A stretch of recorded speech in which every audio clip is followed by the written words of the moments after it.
生大咗，九姑娘。劉醒，你話俾我聽，你係咪一直都講大話呃緊我？講咩啊？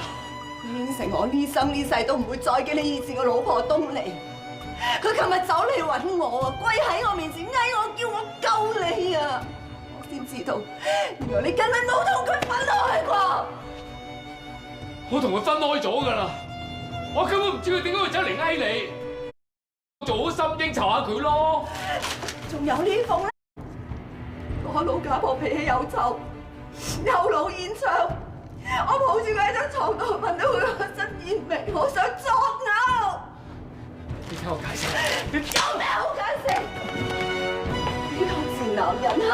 你食我嘅，着我嘅。如果唔係我，天天都食埋啊！